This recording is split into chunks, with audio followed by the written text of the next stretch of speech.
listeners. Hi to our dear friend, colleague, and teacher Robert Dilts with us today. Hi, Robert. Yes. Nice to Hello, everybody. Hello. It's so great to be with you. I'm looking forward to I already know it's going to be a very fascinating, energizing conversation.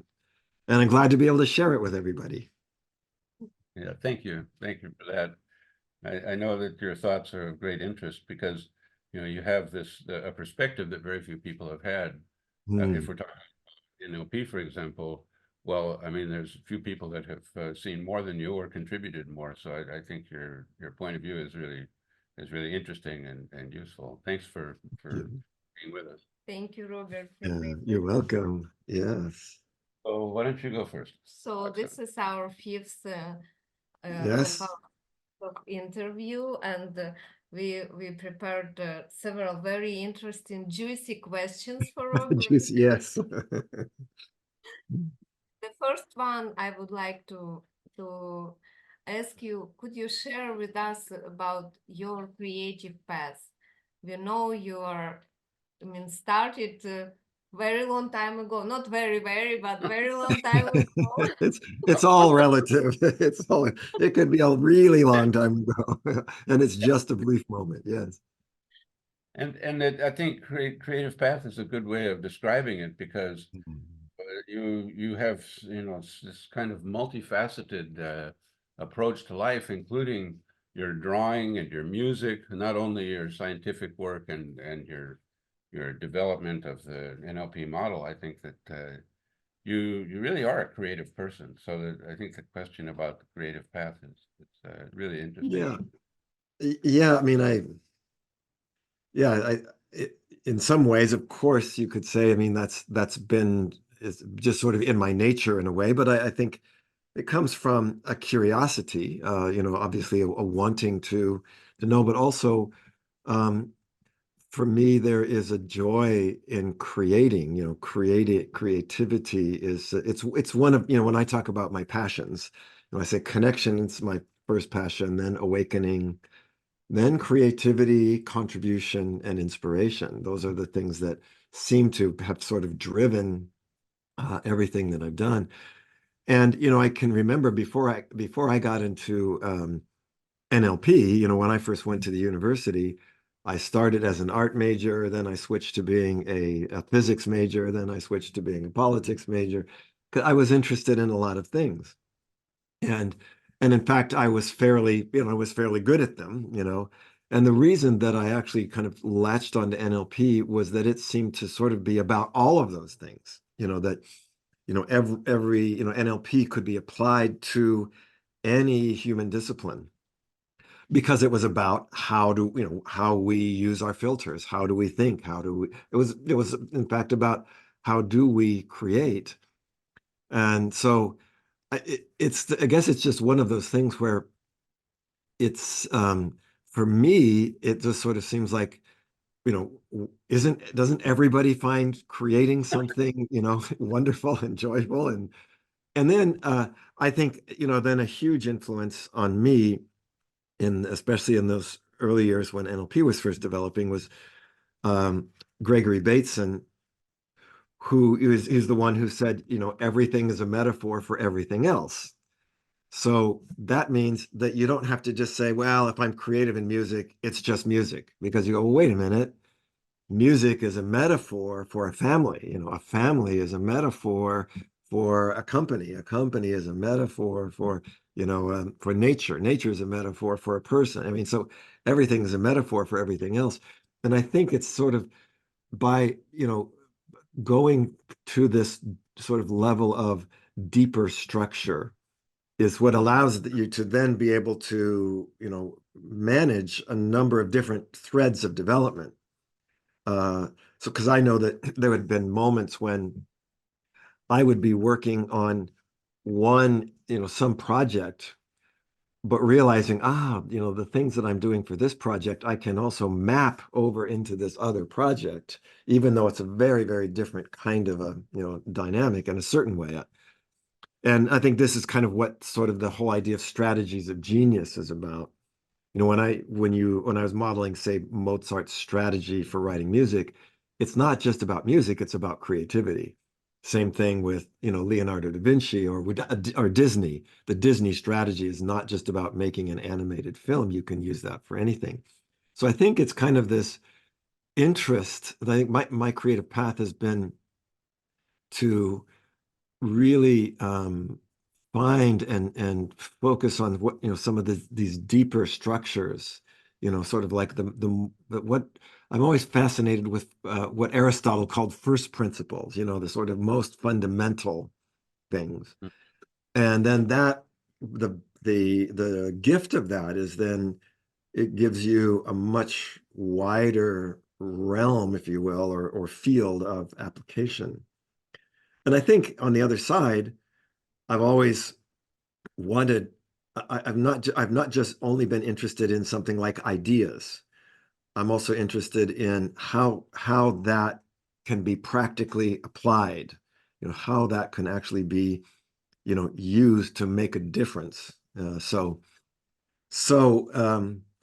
yeah, and when I got started in NLP, I was studying politics, and even though NLP was, Bandler and Grinder at that time, just looking at therapists, I realized, well, wait a minute, if you're going to do anything political, you need to understand the individual. You can't, you need to kind of deeply get to that sense, because that's going to help you understand the bigger picture. Bigger picture is also going to help you then understand these smaller things. So I think this, I guess, in terms of my own creative path, this kind of dynamic of chunking up and then chunking back down and then chunking back up and chunking back down, that seems to be kind of a part of the path. Anyway, that's sort of, I don't know, it's kind of, that's fairly general, but maybe you have a more specific interest, or if you want me to fill in something. That was extremely interesting to me. I think Yeah. you So you want to focus in on something.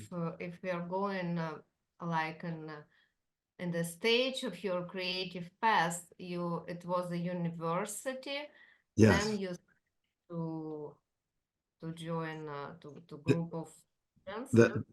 So it was while I was at the university. So it was when I was a junior at the university that I started taking class with John Grinder in linguistics, because I felt, as studying politics, I should know something about language.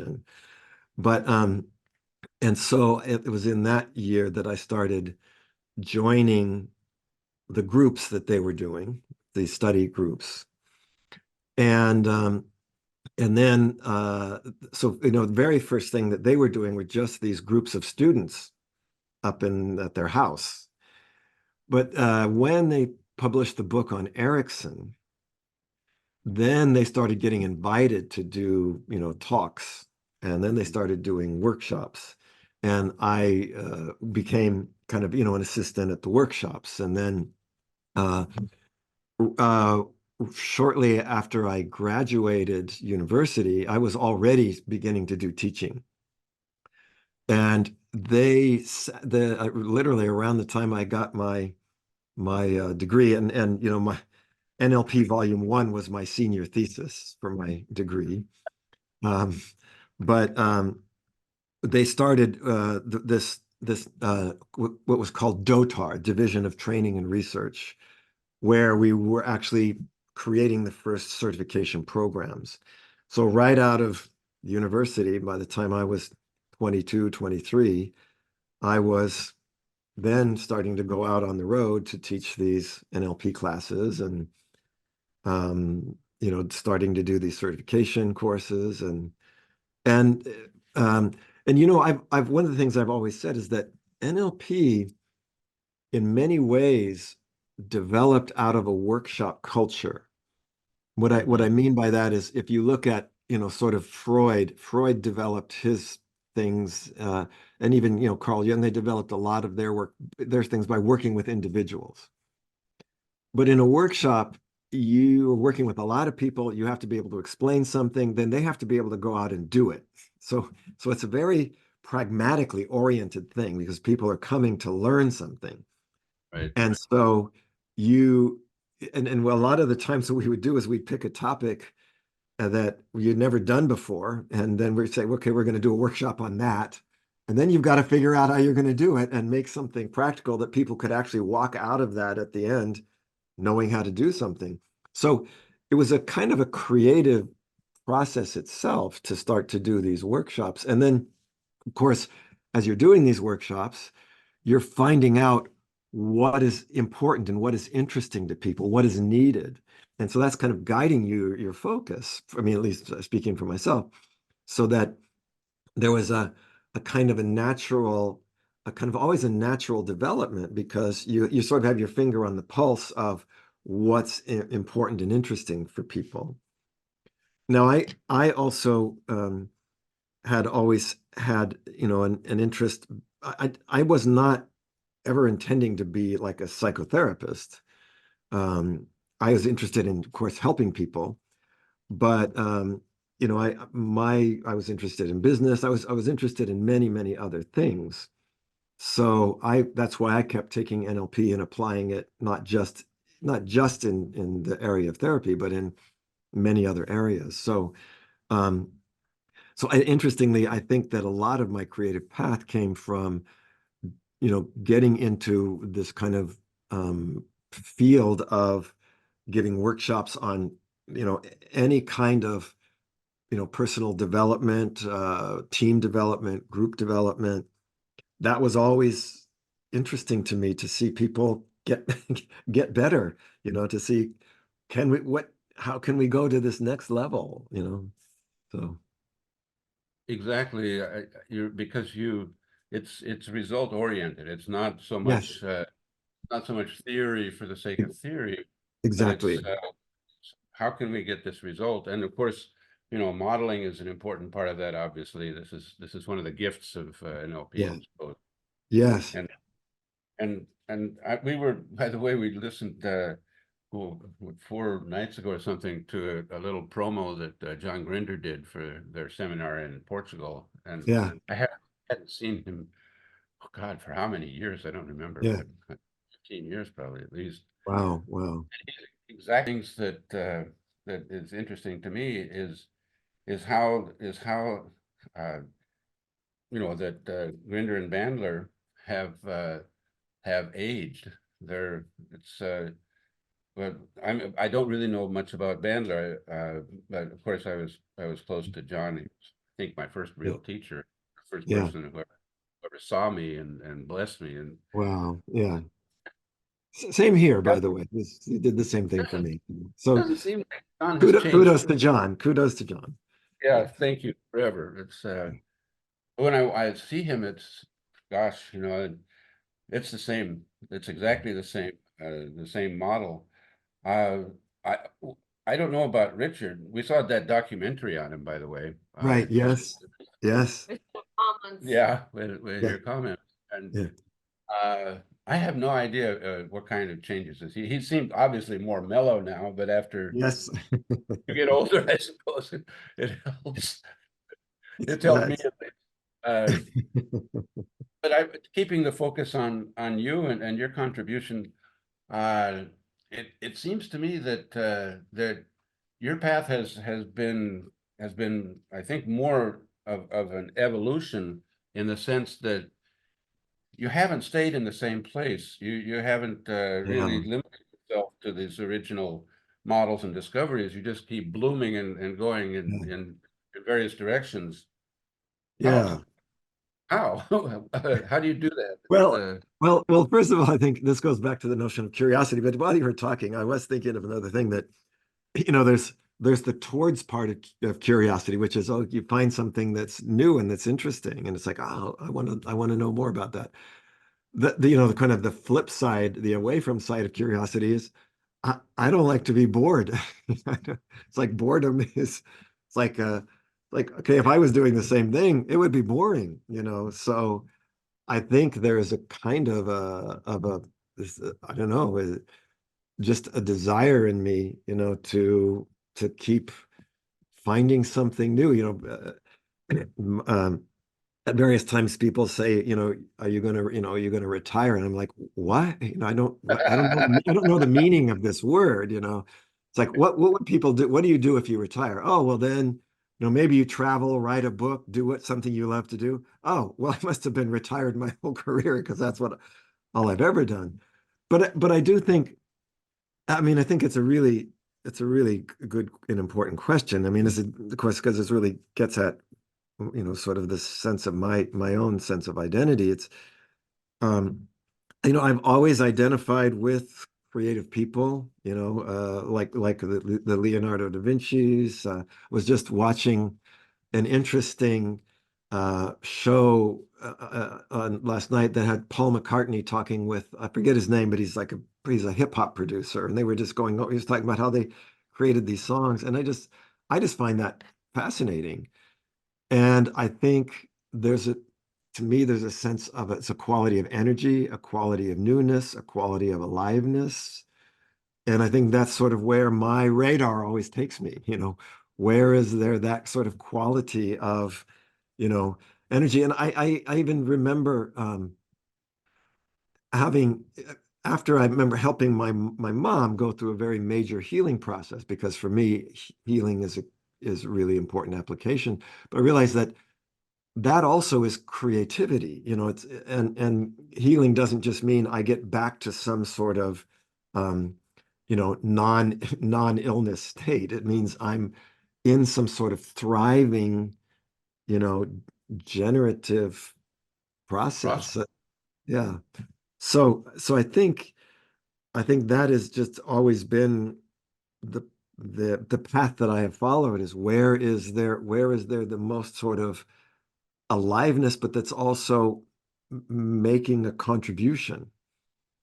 So I I don't know how good of an answer that is, but that's what is sort of That's my that's a great answer. I and it leads us to a seeming paradox. I think it's only on the surface that it appears to be, but what I'm referring to is the amazing popularity of sleight of mouth and of course the logical levels and so on, which were some of the original contributions that you made, and what 40 years later, yeah. or 50, I don't know. Almost. There's tremendous interest, and you seem to have responded. Of course, I'd like to hear your own view on this, but you seem to have responded not by repeating Mhm. what has been, but using it as a kind of a portal to open up, using the structure to open up, a lot of new possibilities, but of course always connected with the original ideas. So Yeah. it's it's not sleight of mouth today is a lot different than sleight of mouth in the very beginning. Yeah. And I'm curious if we have the opportunity of doing this series of the logical levels, what Yes. that looks like today. So, Well, yeah, first of all, it's like anything else. I think, and I think, by the way, Richard, I think this is that dynamic between deep structure and surface structure, right? So that deep structure, it never has a fixed form. And meaning that as the world changes, the way that it shows up keeps changing, and it keeps, having to adapt and adjust. So even though a principle might be the same, the way in which that principle is being applied and is showing up, in a concrete form is going to keep evolving because everything else is changing. But also, I mean, in terms of myself, I'm always growing, I'm changing, and so the way that I understand these fundamental things also becomes hopefully more deep, more rich, more wise. And I've had people say that to me even from one year to the next. People who like a resource person on it, if I've done like some program, let's say on success factor modeling, I do it again and a year or two later, and they say, "Wow, I thought I already knew this, and this is, is it different now?" Not that it's not because everything has changed, but there's more to it. I realize now there's more to this than I thought there was. And so, but I mean, I think that's true of life in a way. We're always discovering more about it. And I think the other thing that I'm doing um, is I'm constantly, like I was saying, one of my first passions is connection, right? So okay, I can take sleight of mouth and then I connect it with strategies of genius. Now you've got a whole other, a whole, new potential cookbook of possibilities. Or you take sleight of mouth and logical levels, and then you have another whole thing. So for me, that connecting it's also where you are a sort of, how would I say, it's bringing out more and more and more of the possibility of something. And that seems to me what Bateson was always emphasizing, the pattern that connects, Yes, yes, and that's, I guess, a really good demonstration or illustration of that. yeah, yeah. I think um, any good model should be able to have that sort of quality of how do I say, a longevity, because it's opening a field of possibilities that then needs to be gone out and discovered and turned. Those possibilities need to be turned into realities, actualities. And I know for me, sometimes part of my part of what I'm doing in my creative path is turning something into this thing that's been potential is turning it into actualities. And then other times I'm actually out exploring where's the next, part of this field of potential. So open that, but then you've got to harvest it. So it's a little bit like sowing seeds and then, harvesting. And it's kind of like these two parts of my path. When I think of, sometimes I'm doing a lot of modeling and inputting, other times I'm doing a lot of writing, and it depends on sort of where in that cycle, that wave I am. Yeah. Again, it brings me back to Bateson, I suppose not completely coincidentally, with his description of the kind of the loose thinking and then the Right. logical focused thinking, Right. and then Yeah. loose isn't quite the right adjective, of course, but the idea of having a sequence of I suppose it's more or less unconscious and then conscious in turn, which makes things possible that otherwise wouldn't be. Yeah.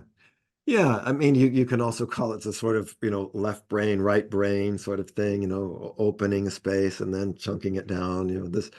But I think, it's or like, dreamer realist. It's has that sort of, those are the kinds of dynamics. And yeah, and a lot of the people who have been my role models, I remember, maybe this is an interesting little bit. Um, my father was a patent attorney, a intellectual property attorney. So he spent a lot of time around creative people, and he worked with all kinds of things, from advanced electronics to games to, whatever, these various things.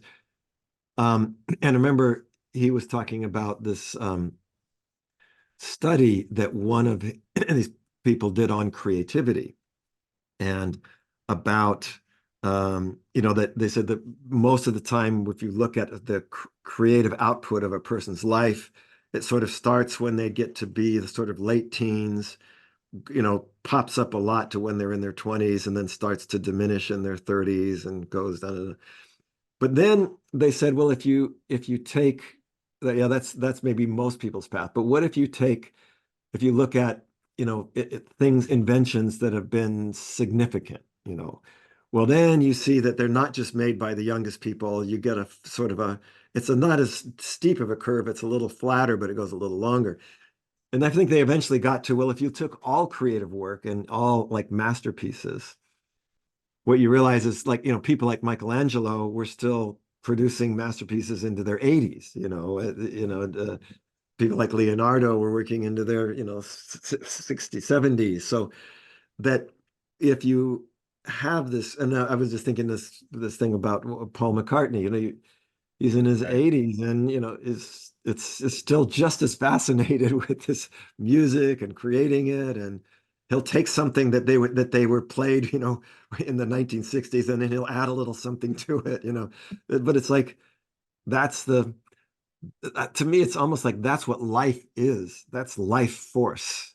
life force is ultimately a creative force. It's not a static force, it's not a do the same thing over. It's this.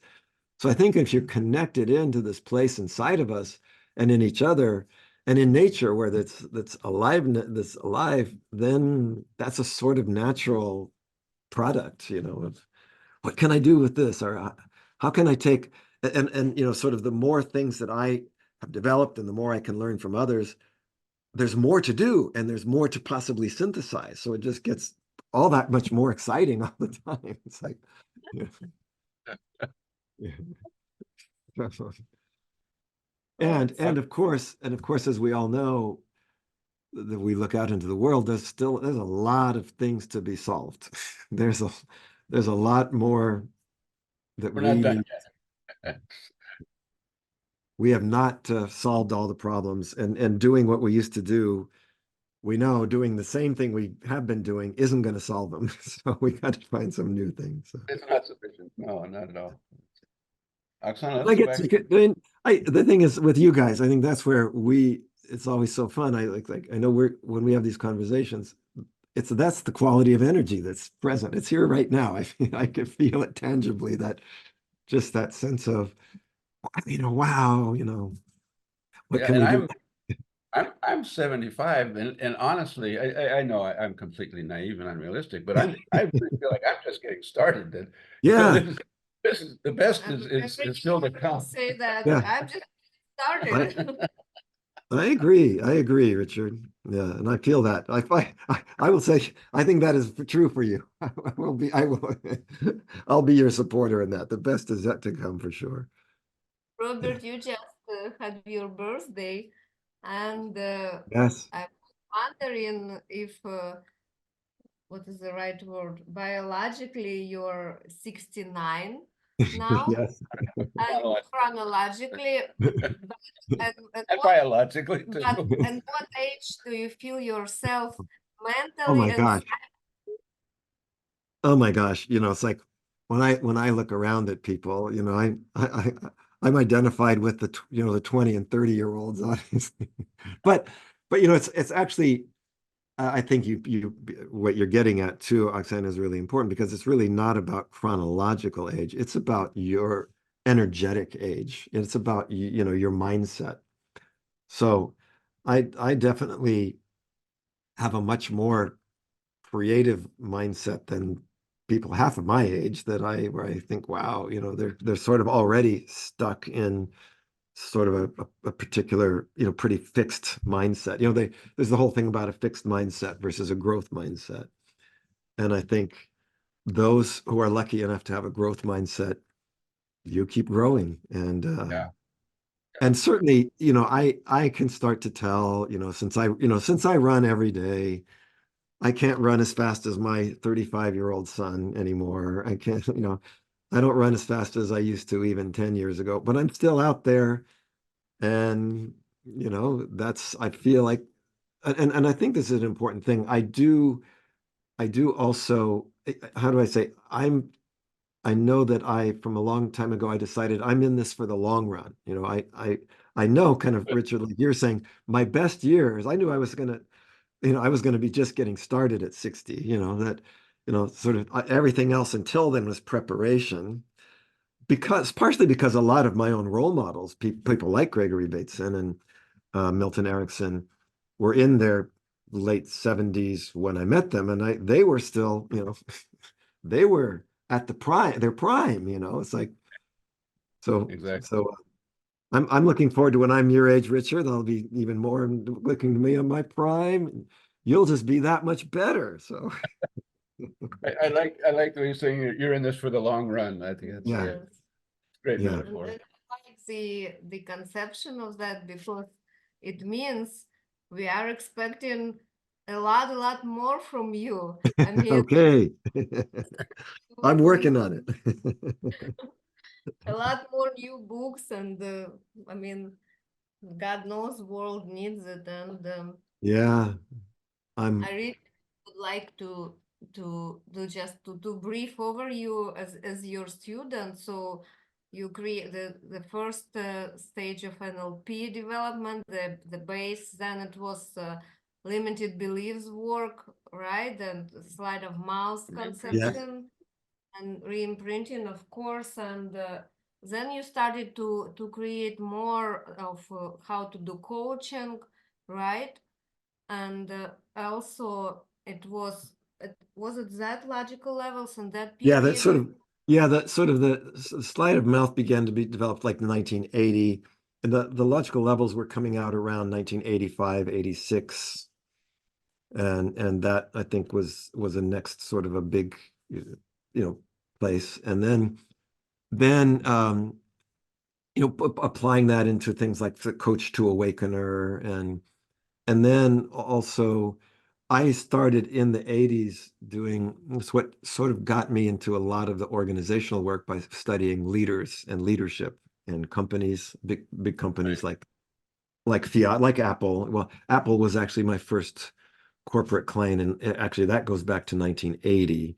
But I had kind of a relation with them over the years, and that leadership studies got me into more corporate work. And it was also around that time I was in the early 90s. I started doing the strategies of genius, but also over all this time I was always fascinated with education. So we did dynamic learning, and Todd Epstein and I started the Dynamic Learning Center in 1983.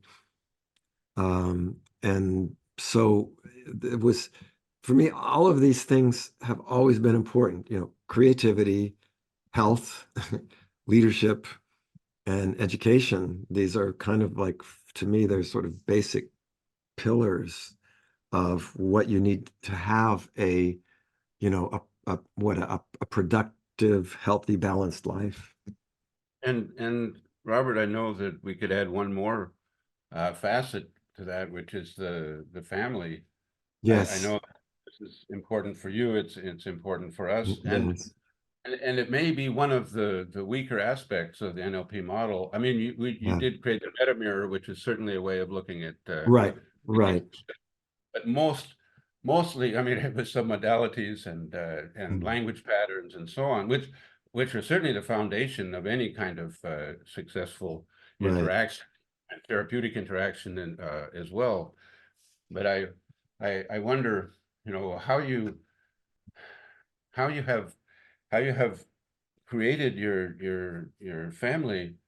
What are the values? What are the principles? And how are they related to your creative path? Yeah, thank you. I mean, I think for pretty much for everybody that notion of work-life balance is always key. It's always important.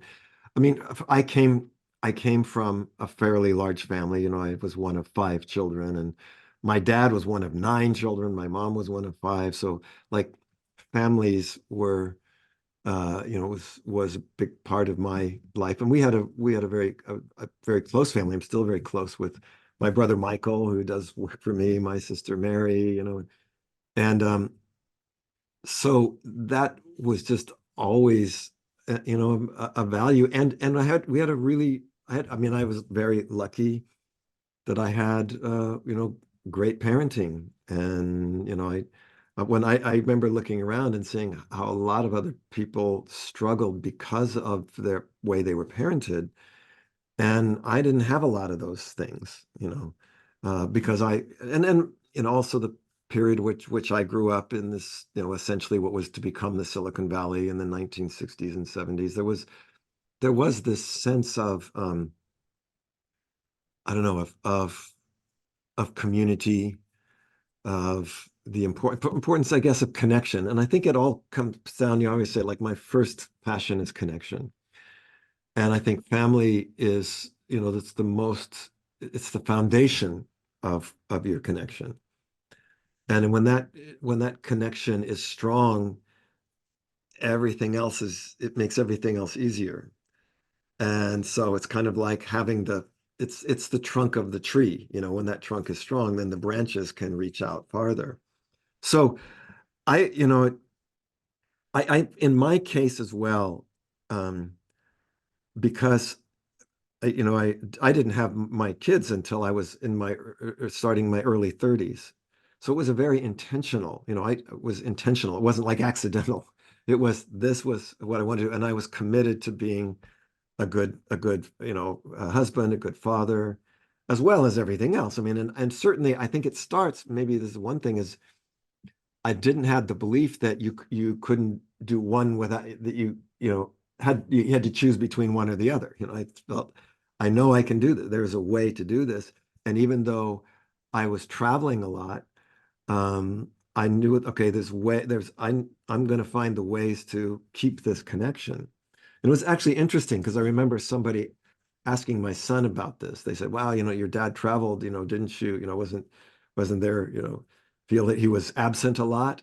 And he said, "No, actually," and partially because I would, you know, first of all, when I was able to be there with them, I could be 100% there with them, you know. And then when I was away, I would figure out how to do things. In those days, we didn't have Zoom like this, which would have been great. But we had the high technology then was faxes, and so I would send a fax not to them, but to their teacher at their school, or a card. That's what it would be, like a card from wherever I went. I would send it to the teacher. It was to their class and everything. But the result was these. I remember coming back to one of these parent nights, and they had a big world map with all the cards that I'd sent pinned onto this map from all over the world. And the thing is, their friends knew me more than any other parent in of their school, right? So I was present in that way. So I mean, but I guess the point is, if it's a value to you and you believe that you can do it, then you find that way to stay connected. And to me, it's like I was talking about creating.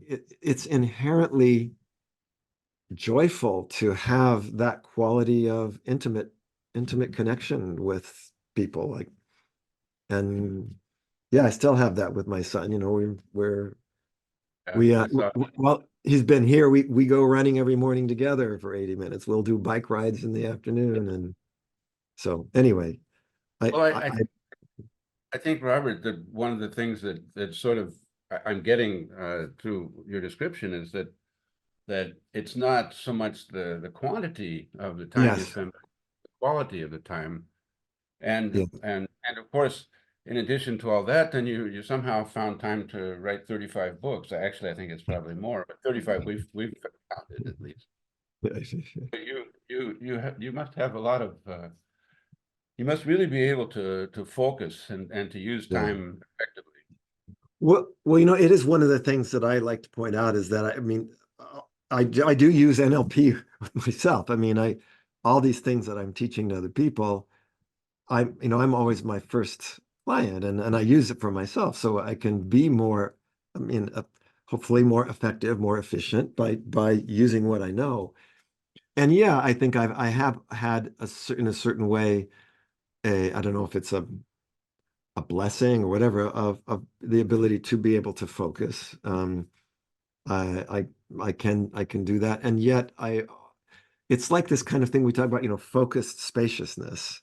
So I can, yeah, I, when something is important and it's interesting to me, I can quickly bring my attention to that. I think a lot of it is also being congruent, meaning so that I think outer distractions only become a problem when they, trigger, or they're connected to an inner distraction. So if I know that when I'm congruent, then there's nothing in the way, and it's amazing how much you can do when you're not in your own way, I guess. Don't know what better way to say it. But. Yeah, well, when all the horses are pulling in the same direction, you can really go a lot farther. It's that's what I've always said about things like jet lag, because people say, don't you get jet lag? And I say either that or I'm in a permanent state of it or something. But I think what I do is wherever I am, that's where I am congruently, and I'm not doing, oh, well, I'm not making some sort of calculation of of, some other, it's this there, it's really this my time, but not this. I mean, I'm just where I am. And because I'm congruent that that's where I want to be, there's no part of me that's stuck somewhere else, and so that just, yeah, it's like opening the channel, we would say. I just had an interesting thought when you're Mm. describing it, that congruently being here and in modern world, Yeah. our mobile phones, Oh, smartphones, and especially messengers like yes. WhatsApp and so on, they Yeah. really attract people. And it seems like sometimes you Yeah. look at the people and they are not with each other. They are Ex- speaking uh, like word and they're answering messages. How are you dealing? that's so true, Oksana. My wife Deborah calls those things, she calls them weapons of mass distraction. That's what I would call them too. So we are in the same Mass way. distraction. Um, well, fortunately, I think, a lot of NLP, as we know, is about learning to be able to use, your filters, your sensory filters, your cognitive filters, that the pyramid is all about sort of different levels of filters. And so when you get all those levels of filters aligned, then the distractions are, they get filtered out. I don't know how else to say it. So and of course I've, and sometimes I've learned to be able to do some type of multitasking sometimes, so okay, I can kind of do a little bit of this, then a little bit of this. But I'm also very aware inside that if I have a commitment to something, then you have to be able to prioritize. And if I Mhm. start with finding myself getting distracted, that is a message back to me of, okay, maybe there's some part of me that I need to, have a, it's like you were saying, Richard, it's a kind of a meta mirror back to me. Maybe there's some part of me that I need to spend a little more time with that is not really, so committed to being here or to, being focused on what I'm trying to do.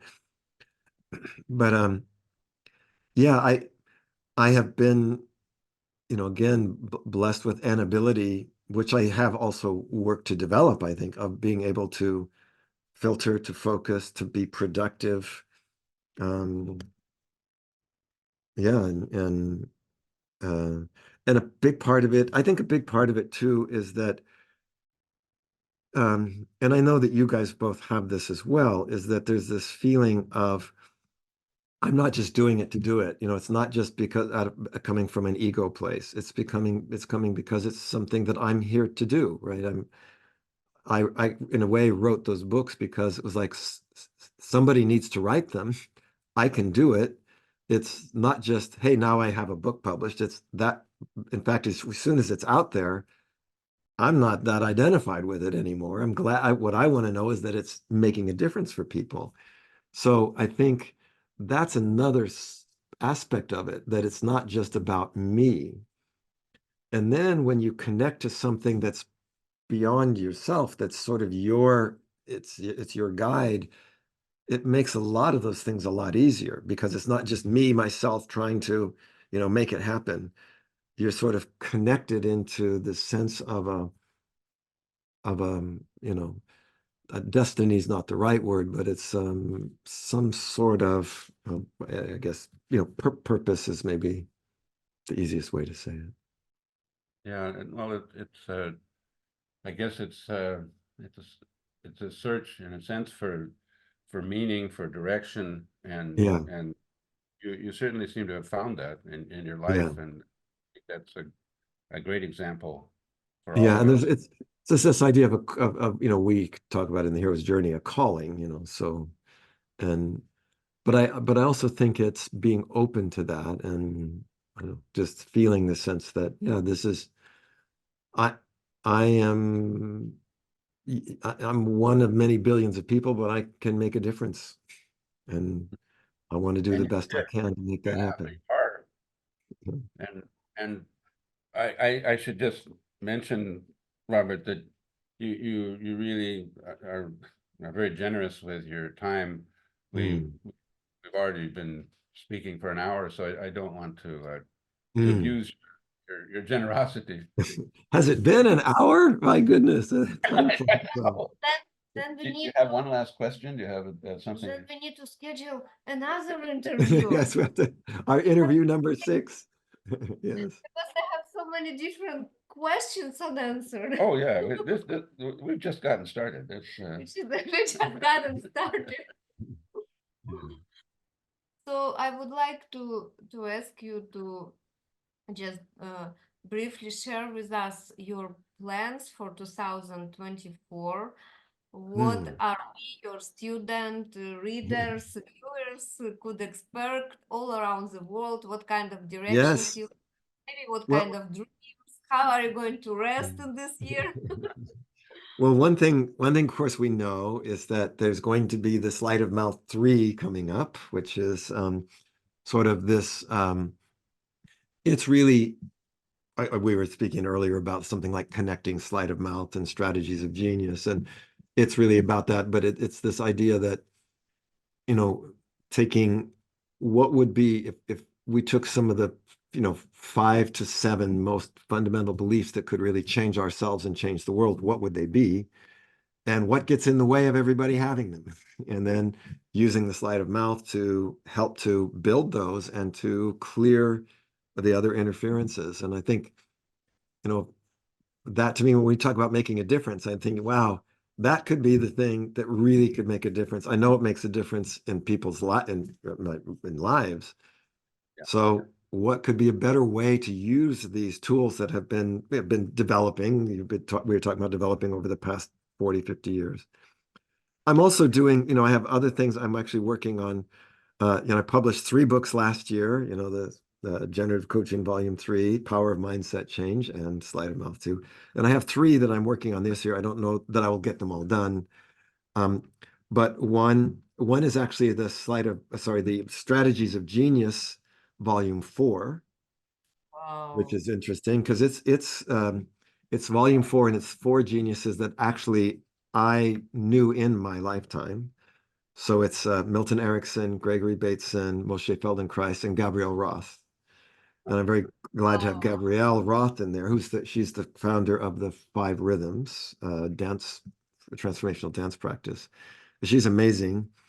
And it's like finally, and she's a woman, which I'm really want to make sure they get, that in those that and her genius is so it's so extraordinary.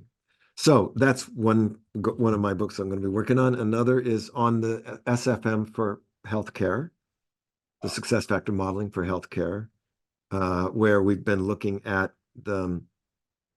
essentially the most,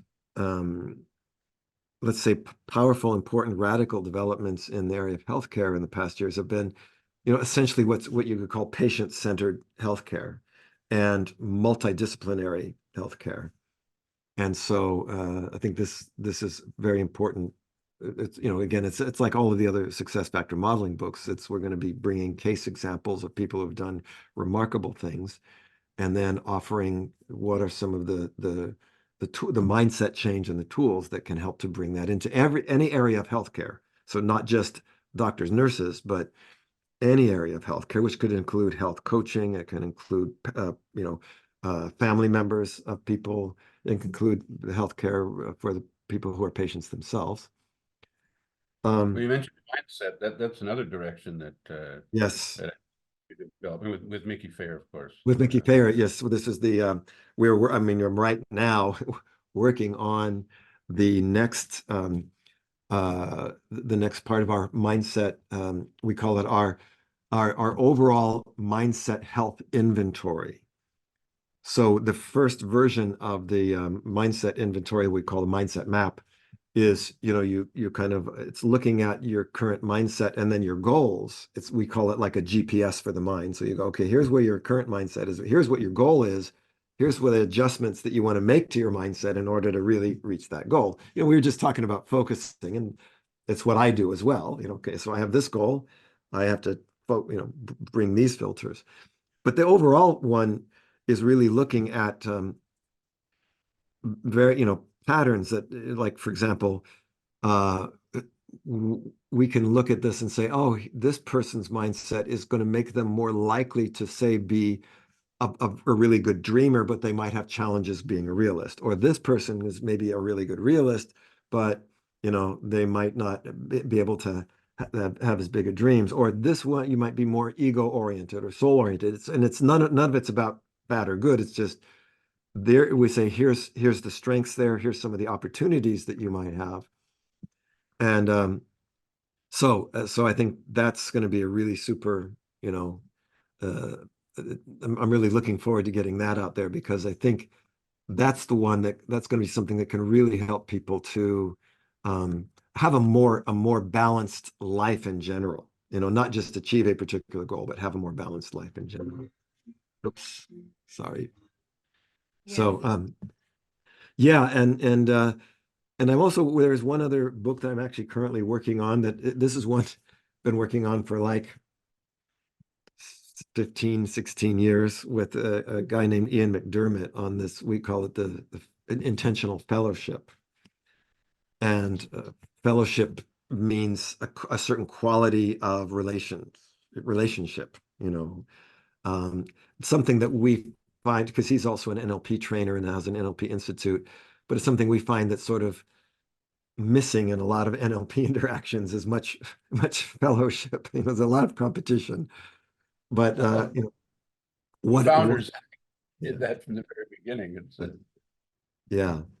So for me, there's always just so many things that are interesting, and of course we're talking about doing also this program on the levels pyramid, and we were saying that program would be on how you can apply this levels pyramid to health, to wealth, to teamwork, to Family. career, so to coaching. So Right. yeah.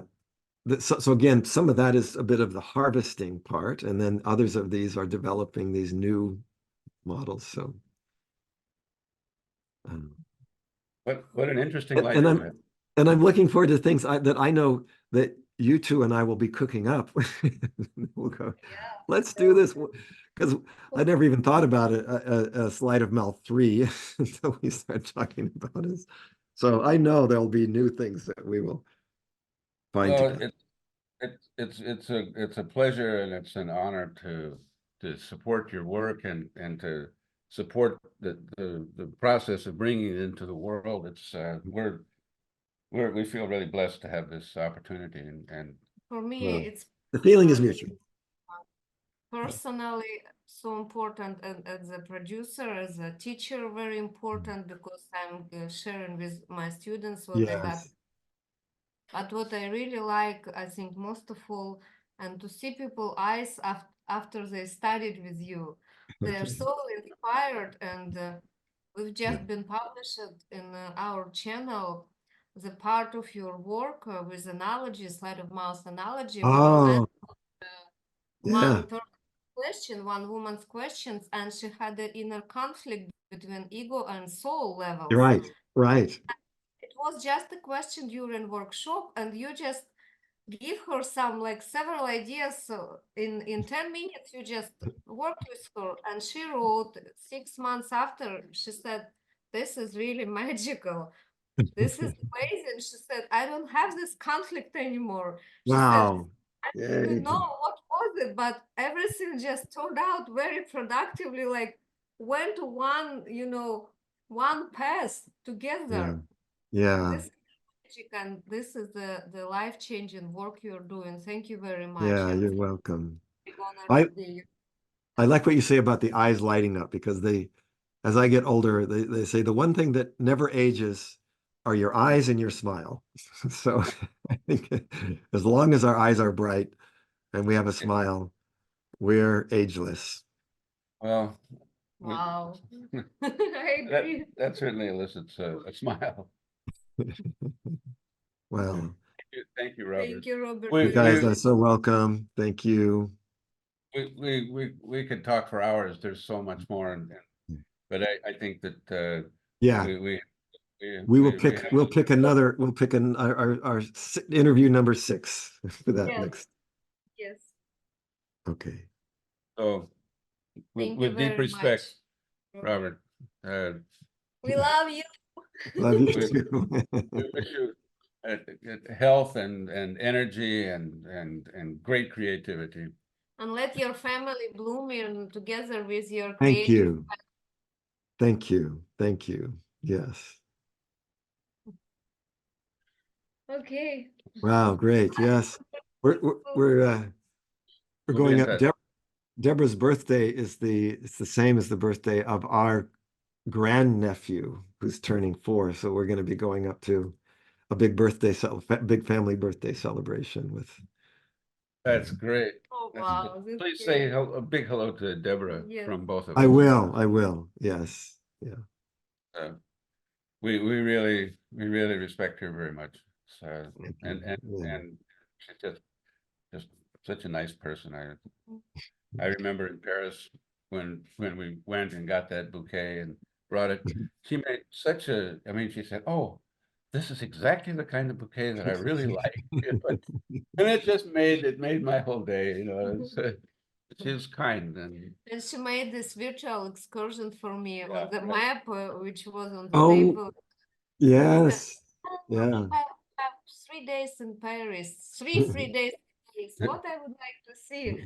Then she showed me, and I still remember that it's like it was an experience, powerful as an excursion itself. Yeah. Yeah, and I think like us, she's what I also really admire is that she's continually working on herself, with the mindfulness and meditation to become nicer, I mean, and more, real, grounded, but just, constantly improving, to be, of the best service and yeah. yeah. Well, we share that. I'm still, I think, trying to grow up. I'm still trying to become a person. It seems like a process that will go on forever. And I'm not. I'm already grew up. Yeah, right. I'm Okay. That's already right. else. Yes, he should Yes, still that's of his course. Of course. Deborah was telling me yesterday she discovered a part of herself that she calls the pesty punk. And the pesty punk is the one that says, I can't eat this mushroom. It's too slimy. I can't, like, look at the spot on the floor. That's the one that is perfect and finds the imperfection everywhere else. But so Well, you but can't have one without the other, really. It's, yeah, that's right. That's right. But it was a very joyful pesty punk. So, well, that's the thing. When you can honor it and when you can connect with it and support yeah, it changes everything. exactly. Yeah. You Yeah. still can say the mushroom's too slimy, but it means something completely different then. It's Right. when our partner can connect with this part and welcome That's with it. that's right. That's what I'm working on it. we're all working on this. But that's part of that. But I mean, we talk about families and everything and relationship, and I think that's the joy of it is that, we're there to help each other when we can grow through the relationship. That's how you know it's good. Yeah. I completely agree. And I think that's a great place to make as they say in Russia, to put a comma, because of course the sentence. Okay. All right. Have a I great, know. Thank you. Thank you. So hopefully the next interview won't be this late at night. It can be during the day. I took a All right. nap I'm before we began. very happy to make interview with you anytime because it's so Okay. interesting. Yeah. Same here. All right. So we'll do that next. Yeah. Okay. Okay. Bye, Robert. Bye bye. Bye bye. Good night. Love you. Love you too. Bye bye.